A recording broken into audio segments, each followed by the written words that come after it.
Now, welcome to the theater, folks. my, my name is Jay Frost, and if you're new to this now traveling party, this is the Philanthropy Mastermind series brought to you by DonorSearch. And you may have heard me say this before, but we don't talk about the company much here. And that's not because we don't love them. We do. If it weren't for them, we couldn't have had over 500 programs like this one going back to 2016, thanks to the EAR, instructional programs for CFRE credit, and conversations like the one I'm about to have with my friend here, Brandon Parkes. But you can learn more about DonorSearch if you're interested, along with everything about the Mastermind series over at donorsearch.net, where recording of this session will be posted after the fact.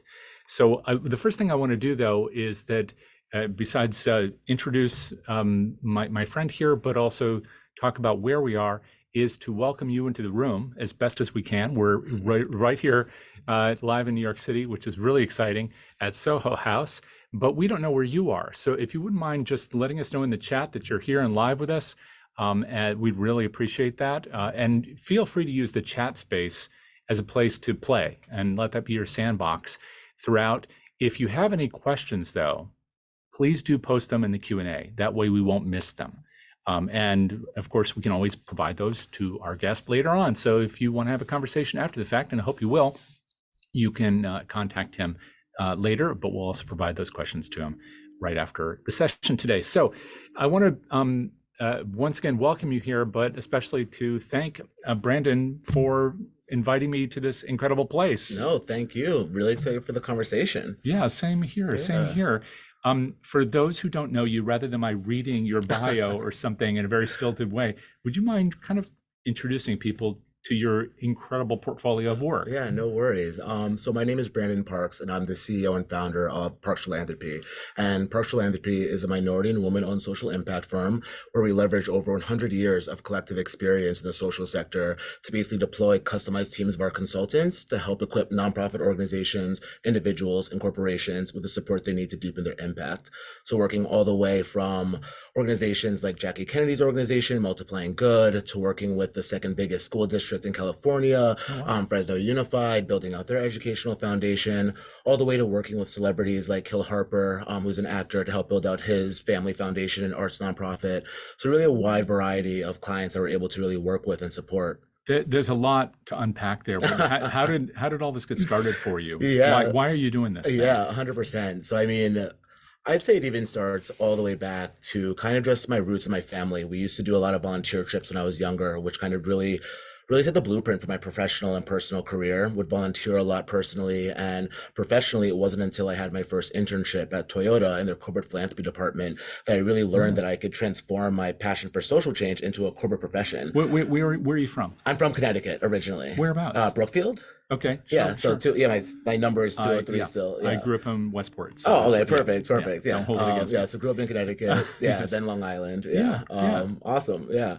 So yeah, no, it was really there that I really, got a first sense of the social sector. Really realized even from an early age, early now, so young then, that the corporate philanthropy even existed. When I was even younger, when you think of just philanthropy, if you will, your mind naturally thinks of nonprofit, salary ceiling. I remember when I used to say when I was younger, I wanted to work in the social impact sector. My friends would be like, "So you want to be poor? You don't want to make money?" Like, Well, wait a minute. Did they even know what it meant? Because you still have to explain it now. yeah, right? still now I have to explain what working for a nonprofit is: development, like fundraising, capacity building, Well, especially social programming. impact as a concept. Exactly. Especially back then. I feel like now I've watched almost the transformation of it becoming a bigger and stronger field in space. But back in the day, like my friends used to just like pick on me for wanting to work in this philanthropy sector, if you will, having no idea what that meant, or corporate social responsibility even meant back then, which a lot of people didn't even know really what the framework and verbiage was. If it's social impact, community affairs, CSR, for example, citizenship. And so even to this day, I feel like people are still figuring out what that really means for them as a company. Is that always the case? Because are we just looking for new language to describe what we do, or are we looking for new ways to do it? Honestly, I think both. I definitely think both, especially for the former, depending on if your department, let's say, focuses on like advocacy efforts, it's much more so-called citizenship. Or Right. if you're working with direct philanthropists, for example, or you have a foundation, more maybe it's more so your, social impact, corporate social responsibility. But if you're doing initiatives in your local community, community affairs, if you will, or Okay. in the communities where you're actually having clients or business operations, for example, and really focused restrictively in those areas. So feel like everybody tries to create a name that kind of fits with them, but also kind of causes the disparity of, how do you really understand and find these types of jobs? Which I Right. feel like is a huge barrier for having much more access to just great leaders in this space. Yeah, can you talk a bit more about that? Because the barriers, it seems like there are lots of different barriers, and some of them are Definitely, psychological and some of them are economic, but it seems like a definitely. lot are definitional. It's just, what are we Definitely. talking about here? Definitely. And it's interesting because I feel like even now today, if you're looking for new jobs and you're looking through filters, you see accounting, finance, Right, marketing, right. operations. There's never, at least in my what I've seen, I've never seen something that says even philanthropy or community or, like social Okay. responsibility, for example. That's not So even, is that because they're not recruiting for those jobs, or because they're not posting them, or oh, they because they're are. trying to figure out it Oh, they internally, are. or Yeah. Even companies that okay. are hiring for those jobs, then, they're hidden underneath like marketing or operations, for example, or corporate function, for instance. Right. So even not having that visibility from the forefront that already is causing a not a backlash, but it's also prohibiting even more advocacy and Yeah. awareness Yeah. for these types of roles and opportunities that people just aren't even aware even sometimes even exist. So why are we doing that to ourselves? Exactly, exactly. I feel like it's definitely, at least on a corporate level, something that's 100% prohibiting certain talent from accessing the space. And also, there's always like internship programs or Right. rotating programs that are all focused specifically on either like business development, finance, for example. Yeah. When there's these large institutions, JP Morgan, for example, has a massive like CSR department, for example, Hmm. which has different functions. You could be doing a rotating program, for example, within those departments to give younger professionals the opportunity and the access to really learn what it's like to be not only in the corporate philanthropic space as it relates to social impact, but also either in, citizenship or advocacy or community affairs or any of these verticals within the overall umbrella of a social impact department. Now, I know you're going to probably take us through some ways that people can actually find those things and then understand if they're a good fit, as well as talk about the recruitment piece, because I'm sure that some people here now or watching the video later will be thinking about recruitment. How do we recruit people? Hmm. But do you mind, again, taking us back to how you figured this out yourself? Oh yeah, Because you did, I mean, when 100%. you were Yeah, telling your friends and they had no idea what you were talking about, you had yeah. figured out the magic potion. So Yeah. how? Yeah, so after my first internship, like I mentioned, that's really where I dived really deep into the social sector. At first, I wanted to work for a nonprofit organization. So I Okay. worked for an international humanitarian organization. And I was just always so curious, honestly, about the different career paths within Right. social impact. So even when I loved the place where I worked, I was like, okay, now I want to work for a social enterprise. I want to work for a for-profit company that's working in the social impact space. So I worked for an artificial intelligence company, for instance. Right. And then I was like, you know what? Well, like, there's consulting. I've always wanted to be a consultant. Why can't I be a philanthropic consultant? Worked for the nation's Huh. largest Black-owned philanthropic consulting firm, British Philanthropic Consulting, as an Yes. executive Yes. consultant. And then I was like, you know what? I want to be a founder in the space. Why can't I, try to start a VC-backed startup in the social impact space? And that's when I founded my first startup, Social Give, in 2016, which is a nonprofit fundraising platform. So a for-profit technology company, for Right. instance, Right. but focused on doing good and democratizing philanthropy. Um, and now you've been saying it, my career path has been so all over the place, though still underneath the umbrella of social impact. Yeah. But Yeah. it's also led me to where I am today of not only being the CEO of Parkes Philanthropy, but also working for an impact investment firm. So really that's how right now, at this moment in time, how I'm able to really define my impact is working for a venture capital firm that specifically invests in underrepresented founders. And that's how I see myself making an impact right now in this space. And, when people first think of investing or investment banking, for example, they don't necessarily think, oh, impact, like that's in the social impact space. But if Mm. you can be working for a mission driven, social impact oriented PE firm, VC fund, for example, where you are able to really make an impact through the institution that you're working for in an industry that doesn't have a salary ceiling per se, for example, or isn't Mm. necessarily something that you naturally would think of in aligning with impact. As you were talking about all this, it strikes me you seem to be a why not person. You know what I mean? As Yeah. opposed to a why person. Yeah. There are a lot of people who want to think through things and think through the process and all of that. And you're obviously thinking about all these things a lot, all the time, 100%. clearly. But it seems like you didn't let anybody tell you no, and you also didn't tell yourself no. 100%. Yeah, that was also something I definitely had to navigate. Just even, myself, I'm a first generation, like Jamaican American, for example. From the opportunities that my parents were able to provide for me, my family, and my sister, naturally having their son saying, "Hey, I want to work for a nonprofit," or "I want to work in this industry." That must have been terrifying to or your parents. yeah, like, "Oh, you're paid for you to be a psychobiology major in college to be a doctor, and now here you are saying you want to work for a nonprofit." Oh, yeah. Yeah. So you can imagine even just that pressure, for example, from the family side, trying Sure. to insert into this kind of sector, but it's always just very much so important to me. Just being a part of the LGBTQ community, the Black community, for example, the first generation community, I always felt that it was my responsibility to just make sure that I'm putting the elevator down to lift people up, for example, and being Wow. able to map that through the things that I'm doing from 9 to 5, the majority of my day, every day. It seemed like a no-brainer to try to transform what I love to do and making an impact into my professional career. And I hope this doesn't sound so organic that we're going all over the place, but but I really think that there's a lot of instruction in the story that you're telling and the way you came to these conclusions, as well as how we apply them. But one of the things that's interesting about that story is that it's not uncommon for people to navigate that with their own families first, and to tell that story in a way that it's understandable to others, and then to pursue it the way you've done, and continue to do. I'm curious now, as you explain this stuff to your parents, because they come from another place and kind of another way of thinking about things. Do they understand it now? They still they still struggle sometimes, I feel like, to really comprehend what I do or how we Right. do it, for example.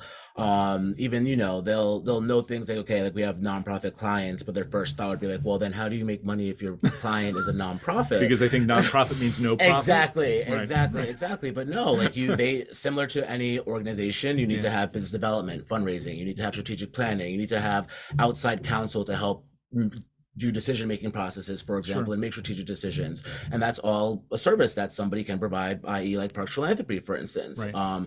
There's many different avenues that you can be making. You can be having even clientele that are social impact oriented institutions or mission aligned organizations as clients, but still working for a for-profit entity or consultant firm. Right. So still trying to always, try to, and it's also a lot: corporate social responsibility, nonprofit management, helping individuals build out family foundations, donor advised funds. It's Right. for somebody who's not familiar with the space, it's definitely a lot to digest. Even for people who are familiar with the space, Yeah. because we have to define, even in this series, donor advised funds, or Yeah. how do they work, or do we advertise for those gifts, and if we receive them, how do we acknowledge them? Exactly. So every piece of what we do requires constant, revisitation, and you're doing that within the application of two distinct businesses.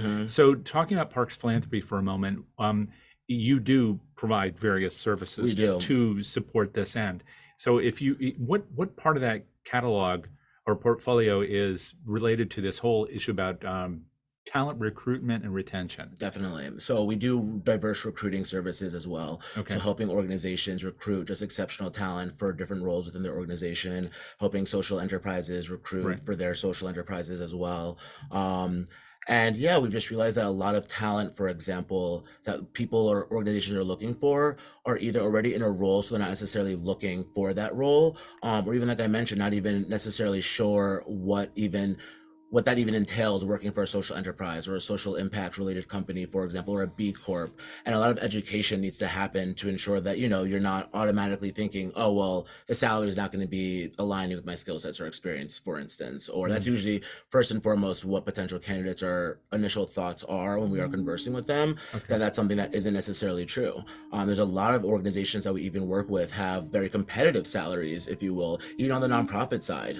That's almost like you said, almost like kind of like a mental shift or a paradigm shift or a culture shift, if you will, within the overall ecosystem. Are you though needing to also advise the nonprofits and the other kind of philanthropic actors to raise the bar? I mean, not only on who they want to recruit, but how much they're willing to pay. Exactly, 100%, 100%. A lot of the time, a lot of the times, and for a lot of the more older organizations, I feel like they really are at the helm of their board, if you will. And there's a lot of education that needs to happen. Hmm. Where, with the salary ceiling, that just if your ratios for salary, for example, are high back in the day, usually that would be like a red flag. For example, you're Right. not spending enough money on programmatic expenses. For example, we want to only give you restricted gifts to programs and not operational expenses and not unrestricted gifts, for instance, where then you would need to lower your salary to increase your ratio of Right. programmatic Lower the expenses. overhead. Exactly, Yes. exactly. Which then you're not having as great of talent in the door, for example. Worse, you're having rotating talent. It costs more to then have a director of development that's leaving you every 2 years than paying a very competitive salary to keep that one person, which isn't something long term that people don't have the opportunity to really think through. Especially when you're working for an organization where everybody has to wear multiple hats. You usually don't have enough resources, for instance, because of that reason, where Mhm. you need to be thinking long term about, where can we make cuts in order to make sure that our employees not only are getting paid competitively, but are also having a similar amount of resources and support that they would have at any other company. Business development for a corporate company is the same as being a fundraiser for a nonprofit, but now you have to sell almost you're selling impact versus selling a tangible product sometimes, which is way harder, having less resources. So why in the world would you be getting paid less than your colleague over here, especially when you're making a transformational change Well, in your let's communities? let's play that game for a second because Yeah, I'm sure you've had to do it. yeah. And in fact, right now, Dan Pilata, who's been in this series, it has his film Uncharitable coming out, Oh, talking about this interesting. overhead issue again. So it's hot. I mean, hopefully, it's front burner again to discuss how we can invest in organizations, for profit, not for profit, to make them more successful. Mm-hmm. Investing in good talent, Yep. investing in diverse talent, Yep. and then letting them do what they do best instead of saying, well, no, you got to spend as little as possible on the people and Exactly. on the work. But you probably get pushback, especially at the board, as you said. Mm-hmm. So when people say it's not just overhead, it might be something like, but this is a voluntary organization. We're really here for the good of the community. People should be just devoting their energy to this because it's their mission. What kind of, I mean, do you hear something akin to that? Definitely, How do definitely. you give them an argument that they can understand, Yeah. so you can kind of turn that way of 100%. thinking? Well, definitely if it's a volunteer led and run organization that's sustainable, then that's great. If you have dedicated volunteers who are doing similar staff like roles Right. and they're engaged in everything, then that's a great model. But I feel like for a lot of organizations where they have that or they're deploying that model, it's not as sustainable because simply somebody who's getting paid for a job isn't as engaged typically as a volunteer. It's completely two different work capacities. Right. If you're having somebody volunteering their time, they know that's the expectation, then that's the expectation. If you're having somebody who's doing a role that's full time of amount of work, then they should be paid for their skill sets, for their experience, and for their expertise, for instance. Right. I feel like it's just really putting themselves in those shoes. Especially if it's, but like I said, it's different if it's a volunteer led organization versus an organization that is either not paying the just competitive salaries for their staff, not sustainable. And honestly, it's very hard, I feel like, for volunteer-led organizations to really scale, if you will, because it's just not the same as having a full-time paid employee where that is their job.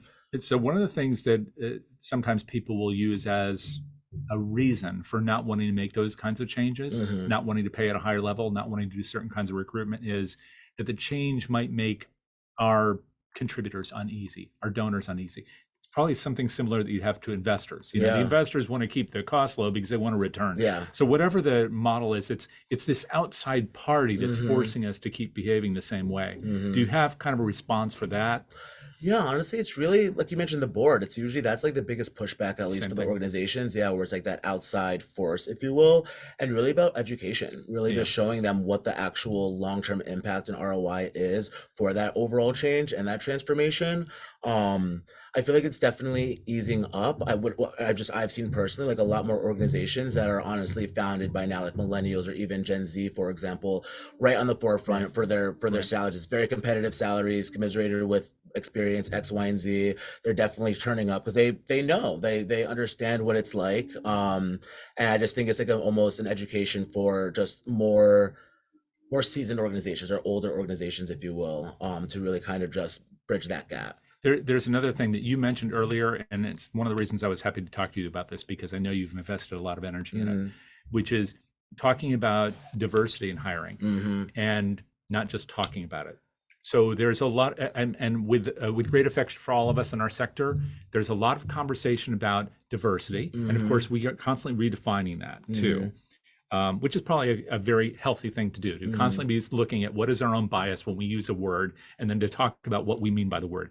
But anyway, but there's more talk than action, I think. Is that fair? I completely agree, and it's interesting. My sister, she actually sent me an article right before this that was explaining how naturally after like Black Lives Matter and George Floyd, there was Right. a tremendous increase in the amount of diversity and inclusion officers, roles, coordinators, etc. Right. Last year, it decreased significantly. And now this year, with all of the layoffs, there's been departments that used to have 30 people that are now one person, for example, some diversity and inclusion departments that are completely gone away. And you know that when you're thinking of diversity and inclusion, that should be integral to a company. It shouldn't be just like a department that you then just kind of are able to disperse as a scapegoat, for example, when times are getting rough, especially if you're being authentic to wanting to integrate diversity and inclusion into the DNA of your company. And it really just shows how for some of these companies, they really aren't talking the talk, or yeah, Walking. walking the talk, for example, and Right. just talking the talk. By honestly getting rid of these colleagues or individuals in a function that's supposed to be integral to the entire DNA of the entire organization. Okay, so this is one of the things that I've always wondered about on the pure fundraising side, right? Which I know is only a part, a slice of what you do. But I felt for a long time that even if you didn't care about what anybody's experience was, you should still care about whether or not you have revenue, 100%. and that the growing audience is always more becoming, in this country, becoming more diverse with every decade, every generation. So to ignore whatever the rising generation looks like or wherever they're from Yep. is to ignore revenue. So even if we didn't just 150%. love people and want to bring them all in, we'd still be committing some kind of financial 100%. suicide not to recruit. 150%. Diversity and inclusion isn't just about doing good, it's good business. Just the McKinsey report in 2018 even said that companies that have a more diverse leadership, more diverse boards, for example, there's a higher percentile of profitability. Just having much more diverse perspective on decision making, strategic planning, for example, just makes better business decisions. So by not integrating having diverse perspectives across the board in any aspect of leadership in your organization, like you said, you're basically you're turning down revenue. You're turning down basically being able to be one of the companies that are in the highest percentile of profitability that have just a more diverse leadership and staff. So help me to understand why you think it is, well, what the objections are that you hear. Why do they keep not taking action on this? Is it because they really have, is it because in the Venn diagram of life, we really don't all know each other? It's like you and I didn't know each other until recently. Yeah. Is it just pure and simple that, or is it something else that's stopping us from just reaching out to people who have different experience from ours, perhaps a different generation from ours, and then finding a way that we're going to work together? Because it's better business. Yeah, no, definitely. And I forget what the terminology, the psychological term of it is, but essentially it's not the networking effect or the similarity effect, but essentially it's human nature to want to work with people who look like you or who are more similar to you, for example. It's just human nature, for example. So it's how do we basically carve the space to kind of get rid of that bias, or how do we create opportunities for more transparency in order to really hinder that? So in terms of pushback, the pushback that I hear is just is really can be negated from just the facts we just said with the McKinsey report. How, you know, we need to focus on business development, or we need to focus on revenue, not thinking that they're almost two parallel things versus intertwined and integrated.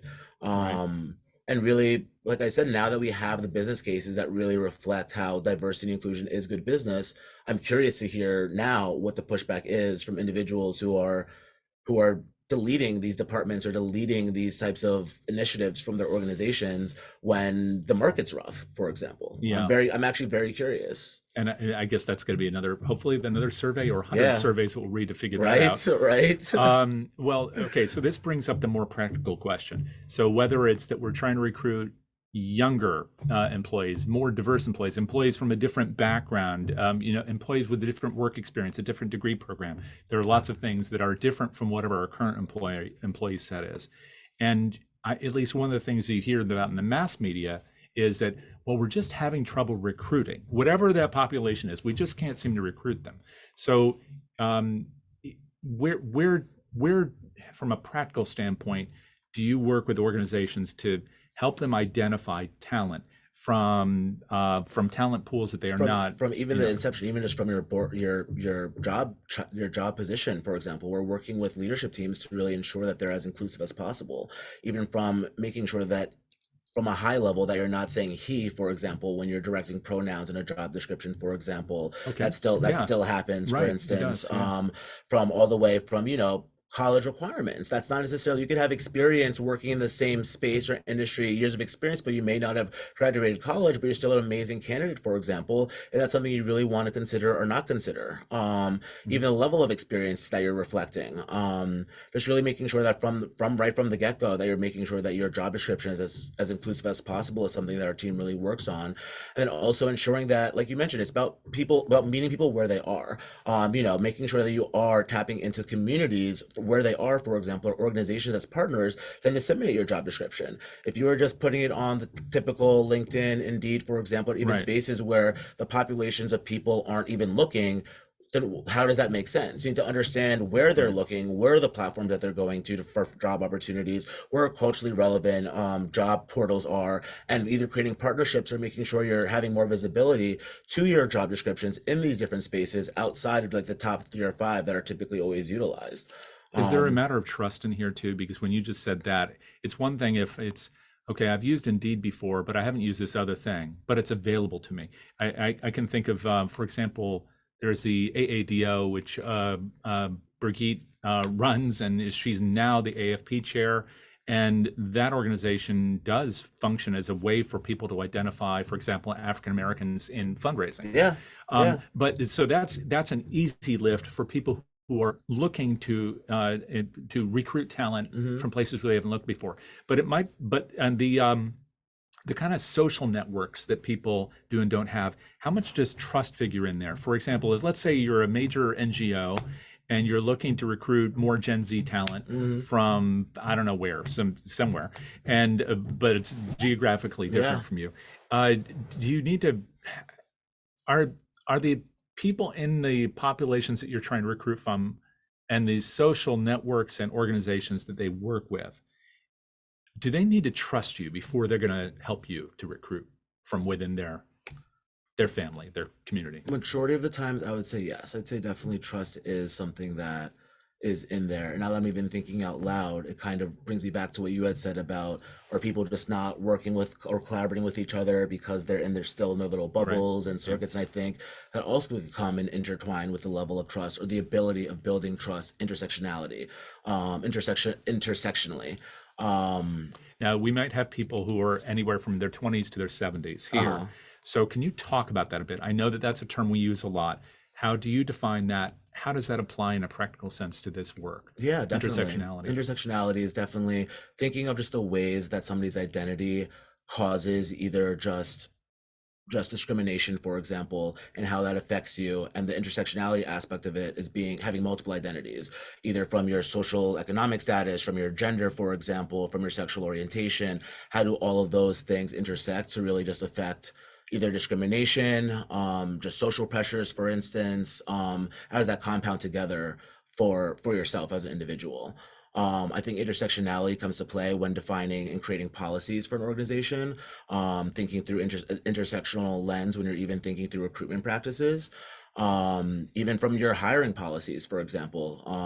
I just even know some of the statistics like there is, if you really are looking at even at pay disparity or pay gaps, I think it's like Black women or even like Pan Asian women are like the lowest percent specifically of in terms of job salaries, for example, or even just LGBTQ Black women face the most like racial aggressions, for example, in the workplace. So thinking through intersectional relationships can really help enhance certain policies when you are creating them within an organization to ensure that you are as inclusive as possible for when diverse talent comes through your door.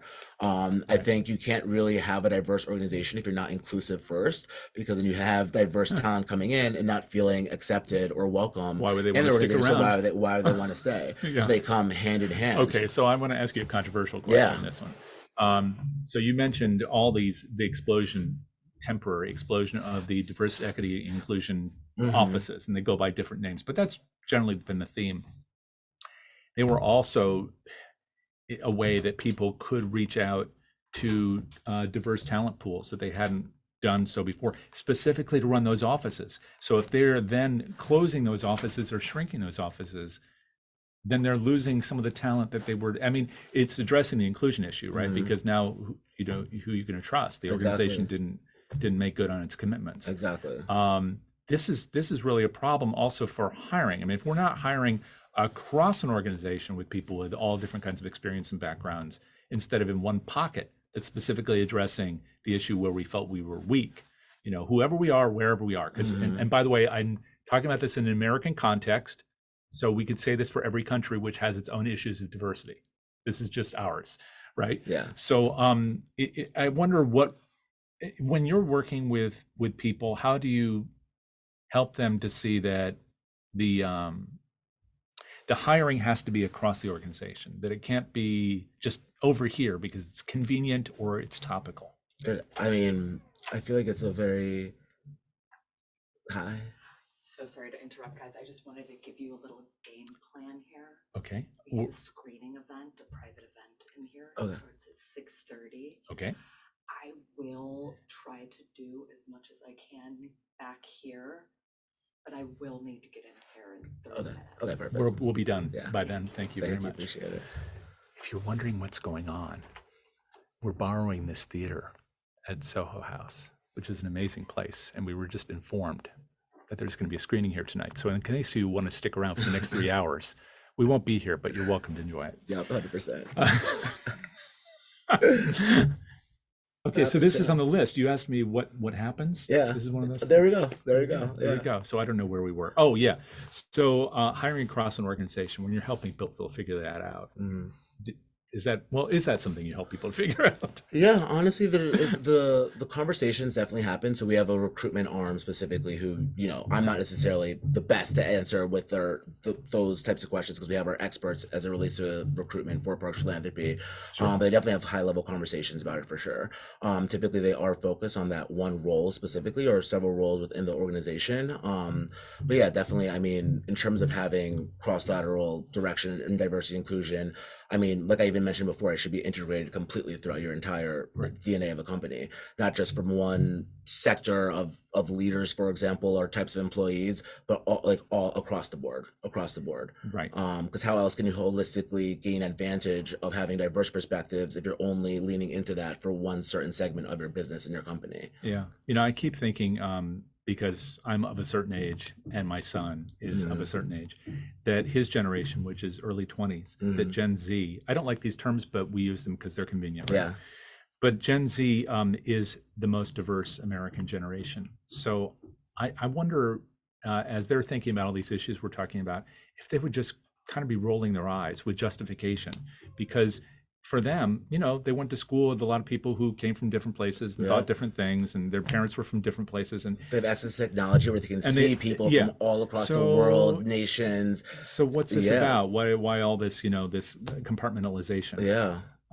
So I wonder, though, when it comes to deciding about their own, and this kind of goes into the next piece of what we were going to talk about today, when they think about where they want to work, the kind of impact they want to have in the world, if this rising generation, if they are thinking, I don't even want to mess with that stuff. Like they might look at some nonprofits and think, okay, yeah, great work, but they just don't get it. I mean, all you have to do is look at their office or even look at their website. Yeah. You see all these faces and you think, that doesn't look like the people I went to school with. That doesn't look like the neighborhood I want to live in. That doesn't look like my family. Yeah.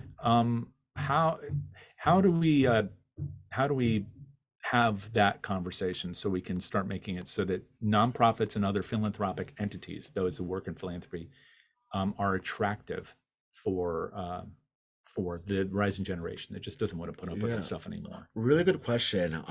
It's interesting though where my mind went, how honestly how do I explain this? I kind of like that because it almost spurs almost more innovation. I feel like the Yeah, new generation, they're gonna feel like there's so much opportunity of integrating business, the social sector and the business sector. I right. feel like business and impact should always be shouldn't be mutually exclusive and are always integrated. And there's so much more ways that both sides of the sector can collaborate in unity to help achieve both objectives on either side.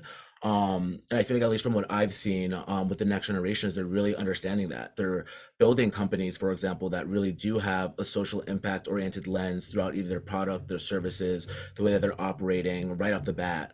And I feel like they're really creating this new space of just types of entities, if you will, even from B Corps, these social enterprises, these hybrid nonprofit, for-profit models that are even beyond me, that they're almost creating a new class of and style of business where, like I mentioned, it's kind of integrated, where they're not two separate things, for instance, because of the issue at hand that we're discussing, how they aren't necessarily seeing themselves in these roles or these organizations, for example, or and it's almost kind of a two-edged sword of, okay, similar to your question, how do these organizations become more attractive?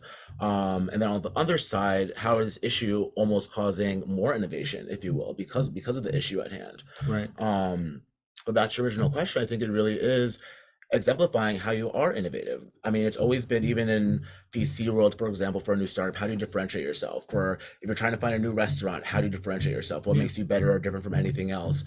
And I think in this day and age, specifically, how socially responsible the new generation is, it really is reflecting that. What really, how are you really being authentic to your word, for example? How are you really these things of, depleting your D&I department? That's not a good look. That's not a good look, for example. And then those are the companies where they are sticking to their guns and really talking the talk, that are just going to be able to attract and retain more talent. So it's just very interesting. I feel like there's so much to unpack there. There is, and I have to admit that that's where I've been, resistant sometimes when I hear that there's a quote business getting into the nonprofit space, because I've attributed that to a control issue, like, Hmm. well, they just don't want to be answerable to a board and Yeah. donors. But that was probably that kind of locking up on my brain and not Yeah. being open to that innovation. So I don't want to assume what you're saying. I want to Yeah. ask you, yeah, how can we be open to that innovation within our organizations? And can you think of some cases where um, there are organizations that are working in the social sector Hmm. that are really undergoing that transformation, that have been truly innovative, ones that you admire? Honestly, even not even I swear they didn't pay me to say this, even like with Angels, for example, really allowing your employees to really have these innovative concepts and ideas outside of your normal day to day, to really have the resources and backing to really just see it out, for example. And for those who don't know the organization, how does it work? What does it Yeah, do? so And Angels is one of the largest growing venture capital syndicates in the world. We specifically focus on just diverse, mainly LGBTQ founders. And first and foremost, we're here to drive social change through business by okay, providing access to underrepresented founders, first and foremost. We have so many different impact related initiatives. For example, like the Angel Scholarship Program, we're providing college scholarships to underrepresented LGBTQ youth, for instance. Our corporate board diversity program, which I oversee, so ensuring that just diverse and exceptional talent have access to board opportunities across our portfolio.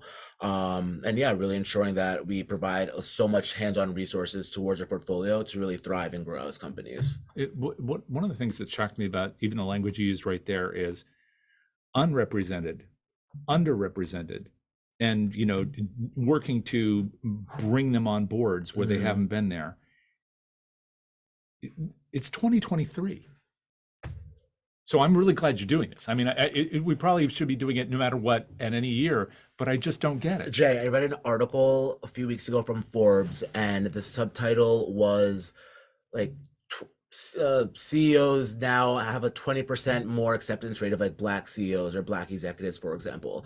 And it would try to spin it positively, but the way that I read it was, okay, so you're still saying that the majority of CEOs aren't comfortable with having a Black executive or a Black board member. If 75% of people want anything or think anything, that's kind of exactly that's in pretty damning. 2023. Right. And when I read these things, it really sets me back sometimes. It really does make me upset sometimes, seeing and reading and hearing these narratives, because even when they're trying to spin it, it still shows how much work needs to be done and how much prejudice still exists for so many different types of communities, for example. Right. Not even the ones that I just identify with. So yeah, like you said, it's 2023. You would think that we still wouldn't even be fighting for basic human rights in so many different states in our own nation, but here we are. So But here we are. And again, it's not unique to the United States. It looks like we may have had a question earlier, so I'm just going to check and see. It may have been about this theater for all I know. Let me see. Is that concept similarity of attraction? And that was from Kara. And unfortunately, I don't remember when you asked that, so I'm not sure we can. what answer. was the comment? Is that concept similarity of attraction? It could be Similarity of when attraction. we're discussing when people like to work with other people that look like them, seem like them, Oh, for yes, that's right. example. That's right. Yeah. Yeah. And if there are other questions about that, either with the language we're using, the concepts, or even the practical dimensions of this, please do ask them either now or, and I want to ask this right now before we go any further. How would you prefer if people want to reach out to you? Yeah, If definitely. one of the two entities Yeah, or any definitely. others, how should they reach out to you? Yeah, feel free to reach me at Brandon, Brandon, at parkesphilanthropy.com. And that's Parkes, Yep. philanthropy.com. Yes, that was it. You're welcome, Kara. Thank you for the question.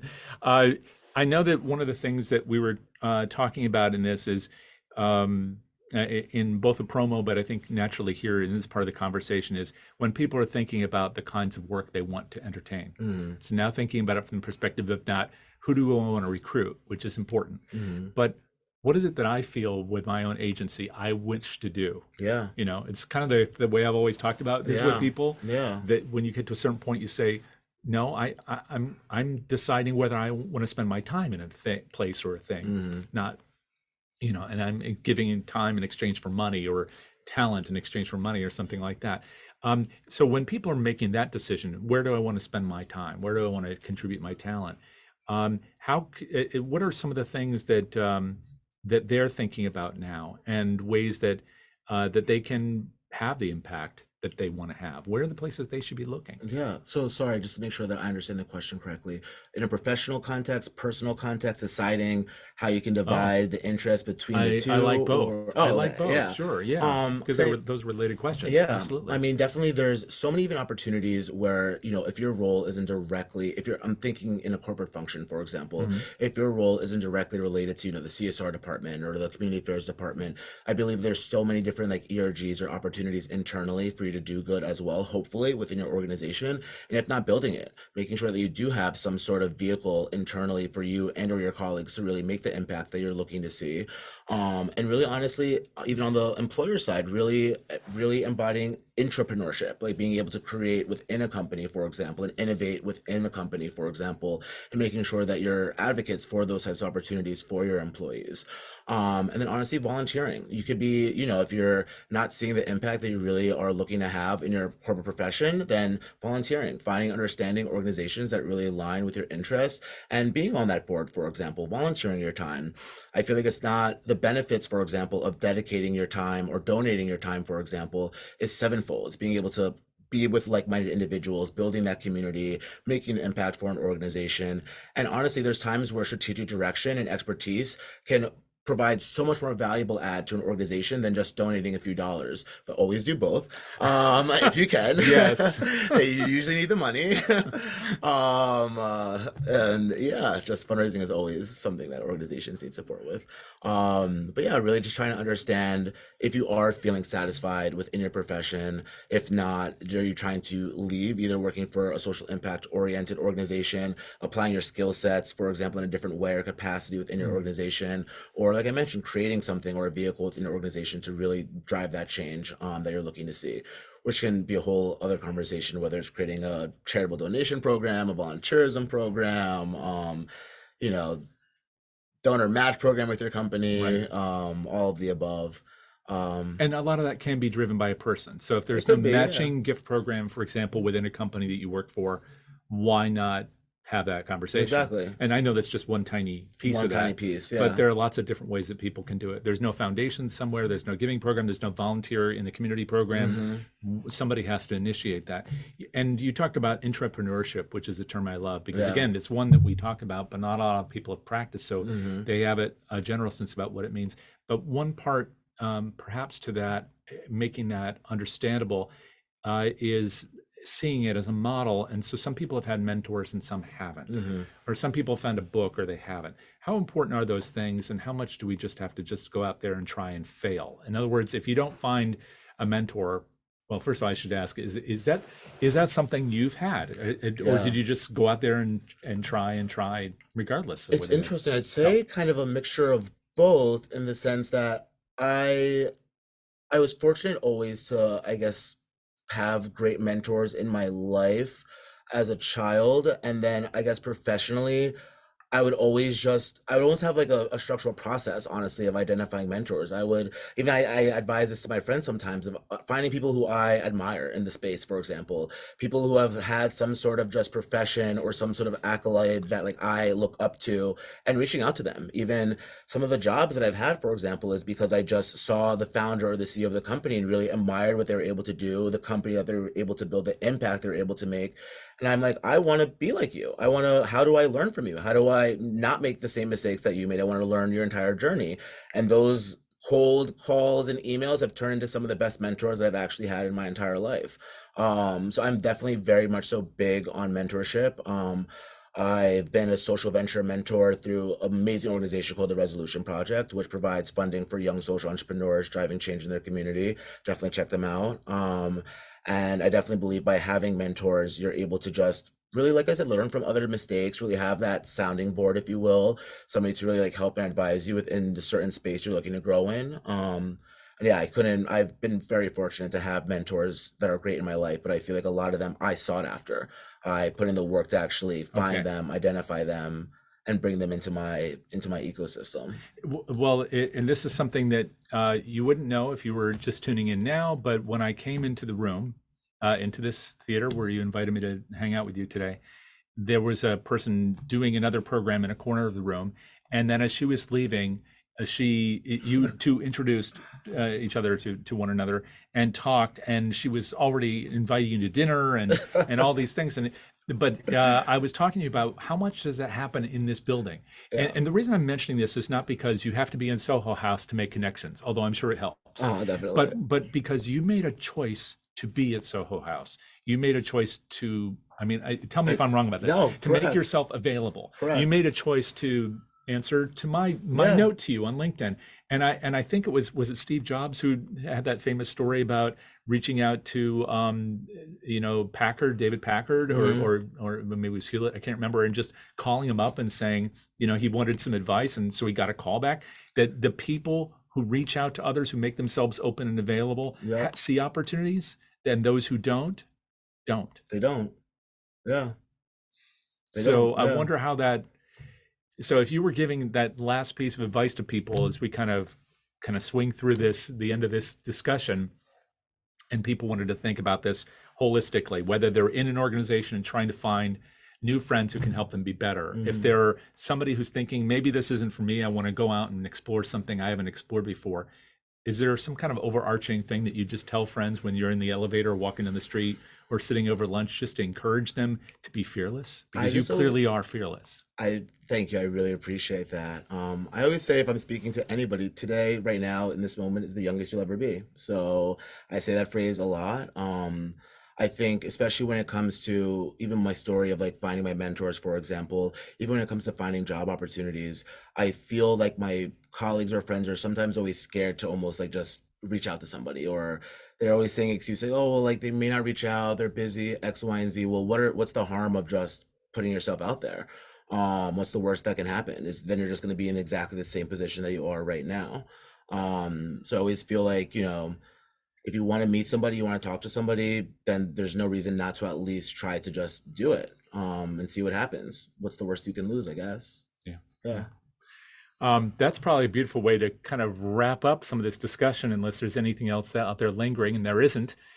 So once again, I want to encourage people to find out more about you, which you can do at parkesphilanthropy.com, or you can find him on LinkedIn, which I did, or you can go to a place like this and probably find him bumping into people or people stopping him to talk to him and Yep. finding new opportunities. But this has been awesome. Thank you It's so been much. amazing. Thanks, Jay. Really appreciate you. it. Really You know? appreciate the time and opportunity. Oh man, it was great. And I want to tell you all thank you so much for hanging out with us in the cinema today.